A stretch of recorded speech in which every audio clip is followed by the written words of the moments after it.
예, 오늘은 빠름보다 발음을 선택하라. 빠름보다 발음을 선택하라라는 제목으로 하나님 말씀 증거하도록 하겠습니다. 욥의 세 친구들과의 이제 대화 다 끝났고 이제 마지막 욥의 대답 6장이나 나옵니다. 26장부터 31장. 두 장을 살폈고 오늘 세 번째 장인 28장을 살피는데 한 장을 좀 깊이 살펴보는 걸 통해 가지고 도대체 왜 이렇게 말들을 이렇게 깊이 했나 그 의도를 한번 샘플 한번 살펴보는 기회가 되었으면 좋겠습니다. 여기 중요한 건 하나님의 지혜가 중요하다. 이게 주제예요. 마지막 28절. 하나님의 지혜가 중요하다. 근데 비교하는 접근을 합니다. 이제 보석에 관한 얘기를 해요. 보석보다 하나님의 지혜가 더 귀중한 것이다. 그러면서 보석에 대해서 이렇게 쭉 설명하는데요. 보석 캐내는 것부터 시작해서 종류까지 이걸 읽으면서 느끼는 게 뭐냐면 굉장히 해박한 지식을 갖고 있구나. 이런 걸 느껴요. 그러니까 보석을 찾아내는 인간의 지혜도 엄청난데 그 모든 것을 알고 있는 욥의 지혜도 대단하구나. 제가 이걸 보면서 역시 부자는 부자였구나. 나는 이거 뭔지도 모르는데 욥은 부자였기 때문에 이거 한번 가져봤기 때문에 다 아는 거 아니에요? 그러니까 정말 해박한 지식을 갖고 있구나. 그런 게 목적이라는 거예요. 그러니까 나 잘났어. 그러면 누가 알아주겠습니까? 근데 이렇게 쭉 설명하는 걸 통해 가지고 놀라는 거죠. 각 분야에 우리는 전문적인 게 있잖아요. 나는 좀 한 부분만 아는데 보니까 맞거든. 너무 정확하게 알고 있는 거예요. 그런데 다른 부분도 보니까 이게 모르는 게 없는 거예요. 여기 뭐 과학적 지식도 있고요, 상업적 지식도 있고, 뭐 여러 가지 지식들이 막 녹아져 있는 거예요. 그러니까 이걸 통해서 알 수 있는 게 뭐죠? 친구들은 맨날 욕이나 하고, 뭐 권선징악, 뭐 이런 얘기나 하고 있고요. 인과응보, 뭐 그 정도 선에서 맨날 똑같은 얘기를 반복하고 있었는데 욥의 대답을 보니까 이게 보통 자연과학 지식이 있는 게 아니에요. 해박한 지식, 무역 지식, 뭐 상업 지식, 그냥 온갖 것이 다 동원을 되는 걸 보면서 아, 욥이 지혜 있구나라고 하는 것을 이렇게 물증으로 보여주고 있는 거예요. 그런데 그것보다 말도 안 되는 게 뭐냐? 하나님의 지혜가 엄청 크다. 그러니까 목마름이 생기는 거죠. 하나님의 지혜가 얼마나 큰 것인가. 그런 내용이 28장의 내용이라는 것입니다. 1절부터 11절까지가 세상에서 보석 캐는 법을 쭉 설명하고 있어요. 이게 뭐겠어요? 지금 설명했잖아요. 사람의 지혜도 대단하다. 보석 찾아내는 거 보니까. 근데 이런 거를 설명할 수 있고 아는 걸 보니까 욥의 지식도 대단하다. 뭐 그런 겁니다. 은이 나는 곳이 있다라는 거예요. 뭐 당연하죠. 금 재련하는 것이 있다. 예, 금이 힘든 이유가 뭐냐면 원석 이렇게 찾아내는 것도 힘들지만 그다음에 녹이고 그다음에 금 제대로 만들려 그러면요. 그 약물 처리까지 해야 됩니다. 그래서 이게 금세공이 그래서 어렵다 그래요. 이런 거 다 했다는 거예요. 철은 흙에서 나고 그다음에 동은 또 녹여서 만들어낸다. 21세기 지금의 20세기 21세기 지금의 최고의 보석은 검은 보석이라 그러죠. 석유죠. 석유보다 중요한 거 있습니까? 석유 캐내는 거 보면은 보석 캐내는 거 똑같다고 생각해요. 제가 캘리포니아를 자주 갔었는데 캘리포니아 가보면요 거기 석유 되게 많아요. 시추봉들이 쭉 있거든요. 근데 제가 그랬어요. 이 캘리포니아에 그 후보댐도 있고 해서 물이 많이 있는 것 같은데 항상 물이 귀하대요. 뭐 사막 기후기 때문에 그런 것도 있겠지만 그렇지 않거든요. 꽤 물이 많아요. 엄청 많은데 물이 왜 귀하냐? 그리고 어떤 때는 물 쓰지 말라 그런 것 중에 하나가 뭐냐면 지금도 석유 시추하거든요. 석유 시추하는 방법이 뭐냐면 물대포 쏘는 거예요. 물대포를 쏴가지고 이렇게 땅 뚫는 거거든요. 근데 물대포를 그냥 하면은 압력에 한계가 있기 때문에 거기다 자갈을 섞어요. 자갈을 섞어가지고 엄청난 대포로 쏘면 이 뭐 거의 엄청난 파괴력이 있는 거죠. 그래서 뚫고 들어가는 거예요. 그래서 이게 가뭄기나 이럴 때는 석유 시추하지 말라 뭐 이런 게 공고로 붙고 그러는 걸 봤다고요. 어쨌든 제가 그런 여러 가지 내용들을 보면서 느끼는 게 뭐냐면 야 인간의 지혜가 대단하구나. 어떻게 물의 압력으로 물대포 자갈 넣고 쏘는 물대포로 저렇게 깊이 있는 석유를 빼내기도 하고 거기서 뭐 그 밑에 석유 나오면 또 큰 부자 된다 그러더라고요. 아직도 골드러시가 있더라고요. 석유로 오일러시죠. 오일로 인해서 돈 버는 사람이 아직도 있더라고요. 요즘에 셰일가스라 그래가지고 뭐 또 텍사스나 그쪽에 또 뭐 나온다 그러고 전부 다 그 땅 파는 사람들 얘기예요. 그러니까 인간의 지혜라는 게 엄청난 거죠. 보석 캐내는 거 거의 같다 이렇게 말할 수 있다라는 것입니다. 아무리 어려워도 해낸다는 거예요. 인간은 희귀한 거 찾아내는 데는 인간이 진짜 귀신같이 일한다는 거예요. 귀신이 놀랄 정도로. 1절부터 4절까지가 그 얘기입니다. 읽겠습니다. 시작. 은이 나는 곳이 있고 금을 채취하는 곳이 있으며 철을 흙에서 캐내고 동은 돌에서 녹여 얻느니라. 사람은 어둠을 꿇고 모든 것을 끝까지 탐지하여 어둠과 죽음의 그늘에 있는 광석도 탐지하되 그는 사람이 사는 곳에서 멀리 떠나 갱도를 깊이 뚫고 발길이 닿지 않는 곳, 사람이 없는 곳에 매달려 흔들리느니라. 그러니까 뭐 깊이 들어가서 뭐 다 파내고 그러잖아요. 갱도 파가지고. 그러니까 인간의 지혜가 대단하다. 그 다음에 또 자연과학 지식도 엄청난 것 같아요. 이 욥이 아브람 시대 때 사람 아니에요. 그러니까 이거 기원전 보통 2000년이라 그러거든요. 모세가 15세기라 그러면 아브라함은 한 500년 더 쳐가지고 2000년 전. 그러니까 지금부터 4000년 전 사람이에요. 그러니까 지금부터 4000년 전이라 그러면 뭐 고조선도 옛날 고조선이죠. 그죠? 뭐 그때 얘긴데 이 과학적 지식을 보면요, 지구 속에 이 마그마가 있는 걸 안 것 같아요. 지구에 핵이 있고 그 위에 멘틀이 있고, 멘틀은 고체 덩어리잖아요. 그 위에 마그마가 있으면서 떠 있는 게 지각이라 그러잖아요. 그래서 멘틀이 움직이면 지각 변동이 일어난다. 잘 모르세요 그거? 그잖아요. 지각이 있고 그 밑에 마그마 있고 그 밑에 멘틀이 있고 그다음에 핵이 있다고. 그리고 지금 과학적으로 분석된 게 100m 들어갈 때마다 3도씩 올라간다 그러죠. 그래서 이론적으로 보면은 뭐 거의 10,000도 이상 돼야 되는데 한 6,000도 정도 된다고. 뭐 또 감가상각이 되고 뭐 또 그러는 것 같더라. 뭐 그런 얘기 들어봤잖아요. 이거 지금 이런 거 한 게 얼마나 됐어요? 뭐 100년? 지구 이게 핵이나 뭐 마그마 멘틀 이론이 언제 나왔나? 잘 기억이 안 나는데 얼마 안 돼요. 그거 한 100년, 200년도 안 된다고. 근데 4,000년 전 사람이 이런 걸 알고 있잖아요. 지구 중앙에 가면 불이 있대. 그거 알았겠어요? 그 지구 들어가면 뭐가 있어요? 오히려 차진다고 생각하는 사람이 더 많은데 그 불이 있대. 이런 지식들을 쭉 얘기를 하고 있다는 것입니다. 그래서 솔직히 말해서 좀 약간 놀래요. 뭐 사파이어 있다 뭐 이런 것보다도 이게 더 놀란 것 같아요. 5절 6절 한번 읽겠습니다. 시작. 음식은 땅으로부터 나오나 그 밑은 불처럼 변하였도다. 그 돌에는 청옥이 있고 사금도 있으며, 이게 안에 마그마가 있고 불이 있다 뭐 이런 거죠. 그럼에도 불구하고 새들도 이렇게 막 날아가면서, 저는 내셔널 지오그래픽 같은 거 많이 보는데 새도 그런 거 봤어요. 그 절벽을 타고 다니는 산양이 있거든요. 산에 있는 양, 산염소라 그러나 뭐 이런 거. 그런데 그 독수리가 와가지고 그 무거운 걸 채가더라고. 그래서 인간도 이렇게 가벼운 사람들은 이렇게 독수리가 채간대요. 아이들은 채가고. 그래서 그거에 안전하기 위해서 잠깐 먹어야 될 것 같아요. 확진자가 돼야 될 것 같아요. 그죠? 무거운 거 못 들고 가는데 그 웬만한 거 애들은 다 채가더라고요. 양도 채가고. 그러니까 독수리의 눈 그러면 엄청나요. 매 눈 그러면 엄청난 거죠. 송골매 같은 거 보세요. 그거 뭐 엄청나게 찾아내잖아요. 그런데 그거보다 인간의 눈이 더 낫다라는 거예요. 새들도 뭐 못 찾아내는 거 다 찾아낸다. 뭐 이렇게 얘기해요. 용맹한 짐승들, 사나운 사자, 먹잇감 찾아내잖아요. 근데 그거보다 인간이 낫다라고 하는 그런 비교적인 얘기를 하고 있어요. 7절 8절 읽겠습니다. 시작. 그 길은 솔개도 알지 못하고 매 눈도 보지 못하며 용맹스러운 짐승도 밟지 못하였고 사나운 사자도 그리로 지나가지 못하였느니라. 저는 이런 거 다 뭐 보고 알아요? 뭐 유튜브 이런 거 보고 하는 거거든요. 그러니까 사실 이거 지금 이렇게 과학적인 기술이 있고 기기가 있기 때문에 아는 건데 4,000년 전에 그때 아이폰 없었을 거 아니에요. 그죠? 유튜브 없었을 거 아니에요. 근데 어떻게 이런 걸 다 알죠? 그러니까 놀라는 거죠. 인간의 지혜도 대단하지만 욥의 지혜가 대단한 거라. 이거 보통 박사학위 한 10개쯤 있는 사람이구나. 그죠? 그래서 놀라는 거예요. 어떻게 이런 걸 다 알았지? 뭐 이런 거요.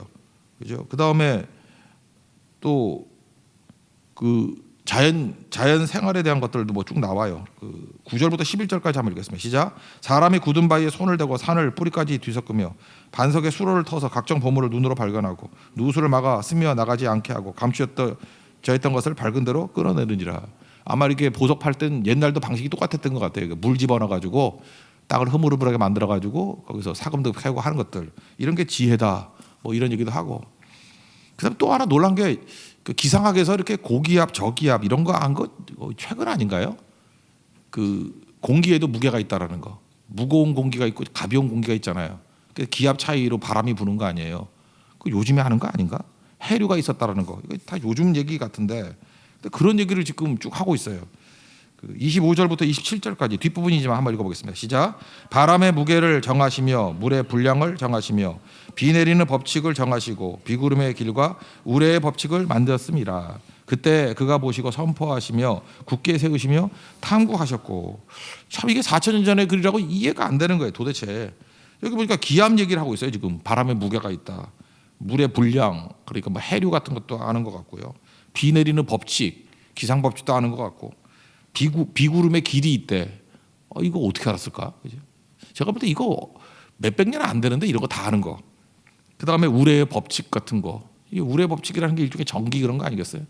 그러니까 에디슨이 최초다라고 말하기 힘들어요. 욥일 수도 있어요. 그죠? 그러니까 상상이 안 되는 거예요. 지금으로 봐도 현대적인 얘기거든. 지금 이런 얘기해도 이제 공부 안 하는 애들은 모르는 애들도 있을 거예요. 그죠? 근데 욥은 4,000년 전에 이런 거 다 알고 있었다라는 거예요. 그러니까 지혜가 엄청난 것이다. 그것도 중요한 메시지예요. 그런데 이따위 지혜가 지혜냐라는 거예요. 이거보다 훨씬 더 큰 지혜, 진짜 본질적인 지혜가 있다. 하나님께 있다라는 거죠. 지혜를 어디서 찾을 것인가? 귀한 지혜는 보석 찾는 법, 보석이 귀한 거, 이거 찾아내는 인간의 지혜, 욥의 지혜 얘기하지만 이건 하나님의 지혜하고는 비교할 수 없다. 진짜 지혜 중에 지혜, 보석 중에 보석은 하나님이다. 그러니까 참 설득력이 있죠. 하나님이 더 크다. 그러니까 막 목마름이 생기잖아요. 12, 13절 읽겠습니다. 시작. 그러나 지혜는 어디서 얻으며 명철이 있는 곳은 어디인고 그 길을 사람이 알지 못하라니 사람 사는 땅에서는 찾을 수 없구나. 그러니까 하나님께 이 모든 지혜가 있다라는 것입니다. 그러면서 여기저기 돌아다니는 얘기를 하고 있다고요. 이제 바다 얘기를 또 해요. 바다에 모든 보화가 있는 거죠. 여러분 바다가 돈덩어리인 거 아십니까? 바다. 우리는 뭐 서울에 사니까 잘 모르는데 이 바다 가면 옛날에 저기 뭐 통영이나 이런 데 가면은 그때는 뭐 옛날 얘기예요. 한 20년, 30년 전 얘기인데 뭐 개도 10,000원짜리를 물고 다닌다. 그때 5만 원짜리 없을 때. 그런데요. 배가 이렇게 고기 잡고 내려오잖아요. 그러면 선원들이 하룻밤에 2,000만 원씩 쓰던데. 그러니까 오랫동안 이렇게 배 타고 있다가 와가지고 그러니까 뭐 목돈을 엄청 받는 거예요. 그래서 거기는 뭐 웬만한 거 몇십억 같은 거는 뭐 그냥 동네 사람들도 갖고 있고 그러더라고요. 한동안 잘 될 때 얘기예요. 그리고 여수 앞바다 같은데 제가 알고 있었는데 그 돌산대교 넘어가는 밑에서 양식하는 분하고 제가 친했었는데 그 바다도 그 영토더라고. 그것도 뭐라 자기 소유권이 있더라고요. 그래서 그게 또 굉장히 비싼 거더라고요. 대대로. 그래서 그런 것들 얼마입니까? 그랬더니 뭐 말을 잘 안 해요. 그랬더니 어떤 어장 같은 거는 100억이 넘는 어장이래요. 그러니까 그 생긴 걸로 판단하면 안 되겠더라고. 엄청난 부자예요. 그러니까 바다가 보물이죠, 보물. 우리나라도 비교한다 그러면 옛날에 괜찮았는데 이렇게 내륙에 있는 도시하고 해안 도시하고 항만 시설이 있다라는 게 엄청난 거죠. 쉽게 말해서 대구하고 부산을 비교한다 그러면 부산이 훨씬 유리하죠. 왜요? 운송 비용, 물류 비용이 다 떨어지니까. 세상에서 제일 싼 비용이 배예요, 배로 나르는 거. 배보다 싼 건 없어요. 일단 육지로 들어오면 돈 덩어리예요. 물류가. 그래서 항구를 끼고 있다라는 것과 아닌 것의 차이가 하늘과 땅 차이죠. 이게 어마어마한 거죠. 그러니까 이 바다의 가치를 아는 거죠. 엘리자베스 1세가 그랬잖아요. 바다를 정복하는 나라가 세계를 정복한다고. 바다를 장악했잖아요. 바다. 이 바다가 사실은 금덩어리거든요. 욥도 그걸 알고 있었던 거예요. 그죠? 이 사람 뭐 모르는 게 없어요. 해양부터 시작해가지고. 또 한번 읽어볼까요? 14절 한번 읽겠습니다. 14절. 깊은 물이 이르기를 내 속에 있지 아니하다 하며 바다가 이르기를 나와 함께 있지 아니하다 하느니라. 그 다음에 뭐 여러 가지 보석 얘기 한번 궁금하니까 읽어볼까요? 15절부터 19절까지 읽겠습니다. 시작. 순금으로도 바꿀 수 없고 은을 달아도 그 값을 당하지 못하리니 오빌의 금이나 귀한 청옥수나 남보석으로도 그 값을 당하지 못하겠고 황금이나 수정이라도 비교할 수 없고 정금 장식품으로도 바꿀 수 없으며 진주와 벽옥으로도 비할 수 없나니 지혜의 값은 산호보다 귀하구나. 구스의 황옥으로도 비교할 수 없고 순금으로도 그 값을 헤아리지 못하리라. 난 이거 읽으면서 잠깐 웃었어요. 이거 지금 누가 듣고 있어요? 소발 이런 애가 듣고 있잖아. 빌다 이런 애가 듣고 있잖아. 엘리바스. 여기서 대답을 못하는 이유가 뭐죠? 지금 뭔 소리 하는지 몰라. 나도 모르겠어 이거. 나 찾다가 이제 지겨워서 안 찾았어요. 일단 아까 청옥이 사파이어라는 거는 그거까지 봤어요. 청색으로 이렇게 파랗잖아요. 사파이어. 그거까지는 알겠어. 내가 그때 저 넥타이 핀 하나 그 사파이어로 된 거 봐서 아 이거 청옥이구나. 그 나머지는 모르겠어요. 뭐가 뭔지. 근데 욥은 이런 걸 다 소유하고 이걸 다 지식으로 알고 있고 그 욥의 친구들이 지혜라 그러는 것들은 전부 다 이렇게 추상적인 거잖아요, 그죠? 그런데 욥은 구체적으로 지금 뭐 각 분야에 대해서 지금 전문 지식들이 막 나오고 있는 거예요, 그죠? 그런데 그거보다 하나님의 지혜가 더 크다. 사실 하나님에 대한 목마름이 있지만 사실 이거에도 기가 팍 죽는 거죠. 기죽이는 얘기예요, 지금 기죽이는 얘기. 욥이 만만한 존재가 아니었다. 근데 이 모든 것 하나님이 주신다. 하나님 얘기 이제 20절부터 나옵니다. 20절부터 24절까지 시작. 그런데 지혜는 어디서 오며 명철이 머무는 곳은 어디인고 모든 생물의 눈에 숨겨졌고 공중의 새에게 가려졌으며 멸망과 사망도 이르기를 우리가 귀로 그 소문을 들었다 하느니라. 하나님이 그 길을 아시며 있는 것을 아시나니 이는 그가 땅끝까지 감찰하시며 온 천하를 살피시며. 그러니까 수사법도 엄청난 거죠. 그죠? 이게 사람의 지혜도 대단하다. 나는 그 지혜를 알고 있다. 근데 그 지혜하고 비교할 수 없는 게 하나님의 지혜야. 라고 하면서 하나님의 지혜가 뭔지를 모르잖아요. 지금 그 세 친구들은. 그러니까 자기들이 세상 지혜 알고 있다는 것을 가지고 설명을 해주는 거예요. 근데 니네가 이거보다 더한 게 있어. 그래서 세상 지식으로 길을 팍 죽여놓고 그 다음 내용이 뭐예요? 그거하고는 비교할 수 없는 게 하나님의 지혜야. 인간 세상에서 찾을 수가 없어. 그러니까 뭐 더 이상 할 말이 없는 거죠. 그러니까 누구예요? 하나님이 최고의 지혜고 우리 신약 백성이니까 그 지혜 중에 지혜가 지혜자로 오신 분이 로고스 대신 예수 그리스도 아닙니까? 그러니까 사도 바울도 이런 얘기했죠. 사도 바울도 많이 배운 사람인데 빌립보서 3장 7절에서 내가 그리스도를 위해서 내가 알고 있는 모든 것을 다 해로 여겼다고, 심지어 배설물로 여겼다고. 왜냐하면 내 주 그리스도 예수를 아는 지식이 가장 고상하기 때문이다. 예수 아는 것보다 더 중요한 게 없다라는 거예요. 똑같은 고백이에요. 28장 같은 고백이 빌립보서 3장에 있는 사도 바울의 고백이었다라는 것입니다. 그러니까 어마어마한 얘기죠. 그러므로 오늘 사실은 욥이 하고 싶은 얘기는 이 마지막 28장 28절 한 절이에요. 이 얘기 하려고 지금 설명을 하는 거예요. 쭉. 그러니까 참 대단한 사람이죠. 이 한마디. 우리는 이 말밖에 못할 거야. 근데 이걸 설명하기 위해서 27절을 동원한 거예요. 28절 다 가시겠습니다. 시작. 또 사람에게 말씀하셨도다. 보라, 주를 경외함이 지혜요 악을 떠남이 명철이니라. 이 말을 하고 싶은 거예요. 그러니까 하나님의 지혜는 뭐냐면 하나님 두려워하는 거, 경외하는 거, 그리고 악을 떠나는 거. 요거하고 가장 비슷한 말씀이 어디에 있을까 생각해 보니까 그 데살로니가 전서 5장 16절부터는 뭐 항상 기뻐하라, 뭐 쉬지 말고 기도하라, 범사에 감사하라. 그 나오는 얘기 있죠. 그 바로 앞에 절 14, 15절을 보면 이런 말씀이 나와요. 또 형제들아 너희를 권면하노니 게으른 자를 권계하고 마음이 약한 자를 격려하고 힘이 없는 자들을 붙들어주고 모든 사람에 대해서 오래 참으라. 이게 14절이에요. 여기서 할 수 있는 게 뭐냐면 제가 오늘 제목 삼았잖아요. 빠름보다 발음이라는 거예요. 그러니까 하나님의 지혜가 뭐냐면 세상 지혜는 빨리 하는 거예요. 근데 하나님의 지혜는 바른 거예요. 그러니까 세상 따라간다 그러면 빨리빨리해요. 근데 하나님의 지혜를 따라간다면 바르게. 이게 쌍비읍이냐 그냥 비읍이냐 그 차이예요. 빠름이냐 발음이냐. 한번 생각해 보세요. 하나님의 지혜를 따라가면 되게 바른 것을 가면 느려요. 세상보다 그렇게 빠르지 않다고. 여기 보니까 게으른 자를 권계하고, 게으른 자 만나 보셨어요? 게으른 자는요, 뭐 게으름도 있지만 할 수 있는 능력이 없는 거예요. 그러니까 게으른 사람 보면 미치죠. 답답하죠. 오래 걸리죠. 소리 지르고 싶죠. 근데 게으른 자들을 보면 교회에서도 우리 만나는 사람들 보면 게으른 사람들 많이 만나요. 조금 전에 제가 그런 얘기했어요. 네팔 선교 오늘 얘기를 하면서 네팔 선교 준비하는 분에게 제가 얘기를 나눴어요. 이렇게 외국인들하고 나누다 보면 문화가 그래서 책임지지 못하고 되게 느리다고. 왜 선교사님을 같이 끼어가지고 일을 해야 되느냐 하면은 그런 일 때문에 그렇다라고 제가 경험을 얘기했던 적이 있어요. 이게 현지인들하고 얘기하다 보면 다 하겠습니다 그래요. 근데 현장에 가보면은 아무것도 되는 게 없어. 근데 그래도 한국 사람이 하면요 책임감이 있어요. 그래서 뭔가 해놓고 해놓지 않으면은 하려고 발버둥이 쳐요. 그래서 일이 되거든.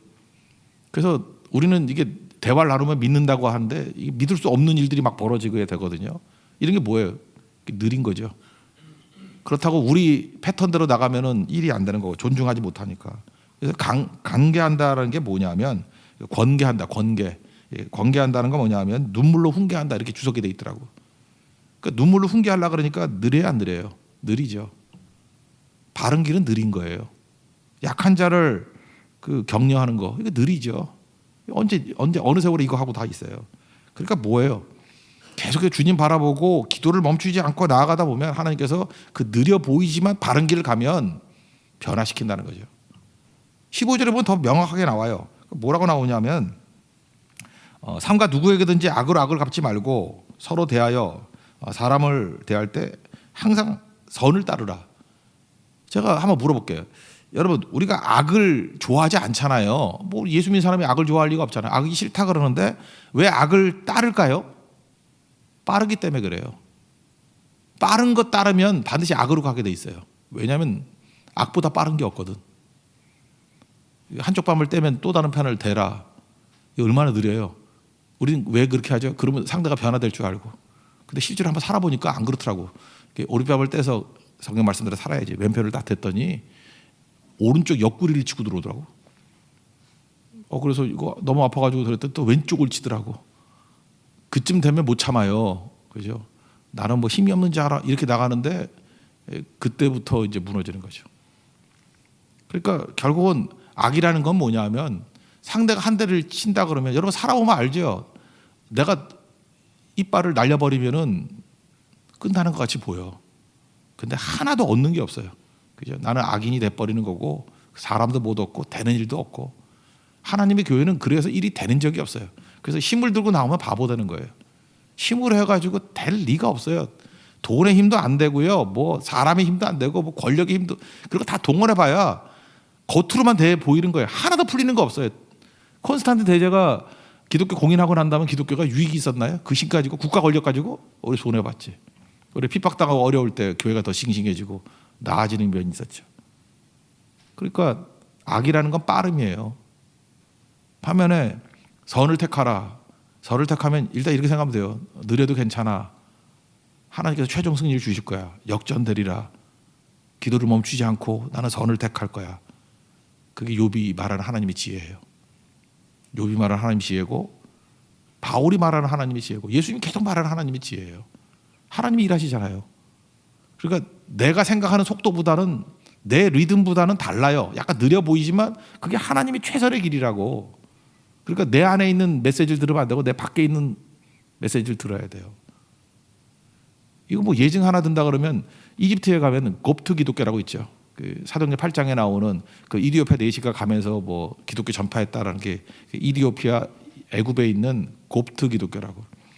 한 3년 전에 그 IS 그 순위파들이 막 불지르고 죽인 거 알죠? 학살한 거.